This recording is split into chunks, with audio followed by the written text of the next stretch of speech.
할렐루야. 오늘도 주님과 동행하는 하루가 되시기를 축복합니다. 오늘 말씀 보면은 주님께서 제자들을 세상에 내보내시면서 세상 가운데서 이렇게 해야 된다 이렇게 말씀하고 있습니다. 요즘 우리도 세상 가운데 살고 있는데 코로나19 때문에 몸도 편치 않지만은 마음도 편치 않은 그런 상황 가운데 있습니다. 오늘 말씀을 어떻게 보면 우리에게 주시는 행동 수칙이 아닌가 이런 생각을 하게 됩니다. 주님이 세상 가운데서 우리에게 주신 행동 수칙은 뱀처럼 지혜롭고 비둘기처럼 순결하라 라는 말씀입니다. 바꿔서 저는 좀 순서를 바꿔보고 싶은데, 비둘기처럼 순결하고 뱀처럼 지혜로울 것, 이것이 우리가 세상을 대하는 자세여야 된다는 거죠. 먼저는 비둘기처럼 순결해야 됩니다. 비둘기처럼 순결하다는 것은 어떤 핍박과 환난이 있어도 믿음을 끝까지 지키며 사는 걸 의미합니다. 그게 비둘기처럼 순결한 겁니다. 이 마태복음이 읽혀지던 당시는 로마 정부와 유대인 종교 권력자들에 의해서 기독교인들이 핍박을 많이 받았습니다. 감옥에 가두기도 하고 또 때리기도 하고 아주 심할 때는 죽이기도 했습니다. 정부뿐 아니라 사회 사람들도 기독교인들을 핍박했습니다. 그리스도인을 향한 모욕과 비방이 난무할 때죠. 이런 육적인 핍박, 또 심적인 핍박 때문에 어떤 사람들은 신앙을 버리는 그런 일들도 있었습니다.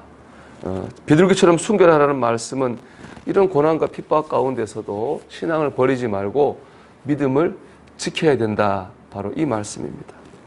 여러분, 세상과 교회는 늘 갈등이 있을 수밖에 없습니다. 세상이 십자가나 부활을 이해할 수가 없습니다. 우리는 할 수 있는 대로 세상을 잘 설득해야 됩니다. 하지만 세상이 원하는 대로 세상의 기준에 맞춰서는 많은 살 수가 없는 거죠. 왜냐하면 그 순간 우리가 가져야 될 가장 중요한 영적인 정체성을 잃어버리기 때문에 그렇습니다. 그래서 우리는 핍박을 견딜 각오를 해야 되는 거죠. 22절에 주님이 이렇게 말씀하고 있죠. 또 너희가 내 이름으로 말미암아 모든 사람에게 미움을 받을 것이나 끝까지 견디는 자는 구원을 얻으리라 이렇게 말씀합니다. 여러분, 핍박을 이기고 끝까지 믿음을 지키는 사람이 구원을 받습니다. 때문에 우리는 삶에서 어떤 어려움과 환난이 있어도 믿음을 지켜야 될 줄 믿습니다. 그것이 바로 비둘기처럼 순결한 겁니다. 두 번째는 뱀처럼 지혜로우라 이렇게 말씀하셨습니다. 이 뱀처럼 지혜로워야 한다는 말은 그 당시 고대 근동에서 이렇게 속담처럼 쓰이던 말입니다. 아주 신중하고 분별력 있는 그런 행동, 신중하고 분별력 있음을 의미할 때 뱀처럼 지혜롭다 이런 말을 이렇게 우리가 말하는 속담이나 관용구처럼 사용했던 것이거든요. 기독교는 신중하고 분별력 있게 세상을 대해야 됩니다.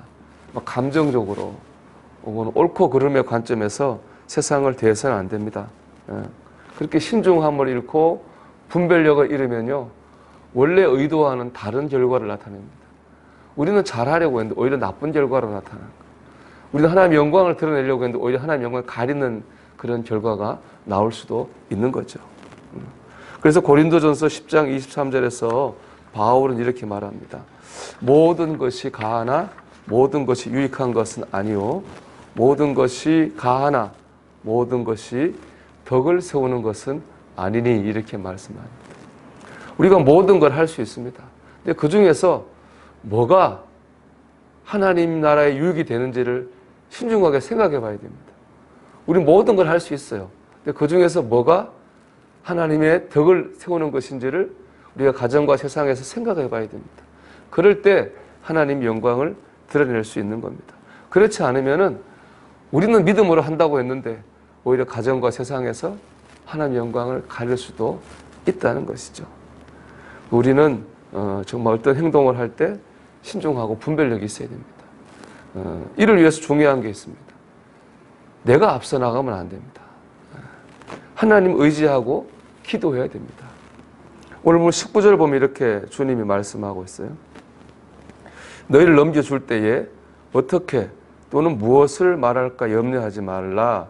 그때 너희에게 할 말을 주시리니 이랬습니다. 주님이 할 말을 주신다 그랬어요. 이는 내 안에 계신 주님이 말씀하신다는 거예요. 내가 말하려고 하면 안 되는 거죠. 내가 행동하려고 하면 안 되는 거예요.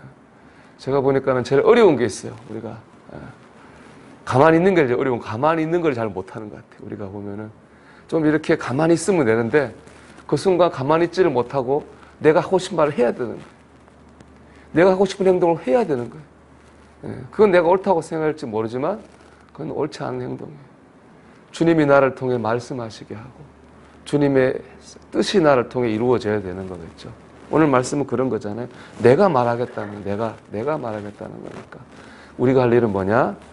철저하게 기도로 주님의 뜻과 인도하심을 구해야 됩니다. 하나님의 지혜를 구해야 됩니다. 그럴 때 우리는 하나님의 영광을 드러내고 교회의 덕을 세울 수가 있을 겁니다. 제가 설교 준비하면서 소천하신 옥하님 목사님의 책 교회는 이긴다라는 내용에 나오는 그 한 부분을 읽고 참 감동을 받았습니다. 여러분 한번 들어보십시오. 제가 이거 읽음으로 오늘 말씀을 마치겠는데요. 제가 읽어보겠습니다. 예수라는 말, 십자가와 부활이라는 말이 믿는 사람의 입에서 비록 서툴거나 논리적이지 않게 나와도 그 말의 위력이 얼마나 강한지 핍박 아니면 구원 둘 중 하나로 나타납니다. 그 말은 비 없는 구름처럼 그저 지나가지 않고 듣는 자가 구원받고 돌아오거나 거부하는 자가 이를 갈고 대항합니다. 그러니 어느 편을 택하겠습니까? 세상이 싫어하는 입을 다문 채 복음이 전해지면 나타날 이 놀라운 능력을 외면하고 그저 평범하게 살고 싶습니까? 나만 구원받으면 된다고 생각합니까? 아니면 세상으로부터 미움받고 멸시받고 핍박받아도 한 영혼이 그리스도께로 돌아오는 능력을 체험하고 싶습니까? 우리는 양자택일을 해야 합니다. 우리는 침묵하면 안 됩니다. 아무리 예수 믿는 사람이 온 사방으로부터 욕을 먹는다 할지라도 할 말은 해야 합니다. 어떤 지도자가 실수했다, 어떤 교회가 부패했다, 기독교인의 반 이상이 썩어서 냄새가 난다 할지라도 썩지 않은 나머지 사람은 말해야 합니다. 마지막 때이기 때문입니다. 그리스도의 입에서 나오는 말은 그 사람의 말이 아니라 하나님의 말씀이요 능력의 말씀이요 성령의 말씀이기 때문입니다. 참 읽는데 참 많은 이렇게 생각도 하게 되고 은혜도 받았습니다. 사랑하는 여러분, 우리가 오늘도 그리스도인답게 살아야 되겠는데 비둘기처럼 순결하게 믿음을 지키고 뱀처럼 지혜롭게 신중하게 분별력 있는 가운데서 내가 어떻게 하면 하나님의 영광을 드러낼 수 있을까? 세상 가운데서 그렇게 하나님의 뜻을 이루어가는 우리 모두가 되기를 주의 이름으로 축원합니다. 기도하겠습니다. 하나님, 비둘기처럼 순결하게 하시고 뱀처럼 지혜롭게 하옵소서. 그래야 나를 통하여서 하나님 복음이 전해지고 하나님의 영광이 나타나게 하옵소서. 기도드리겠습니다.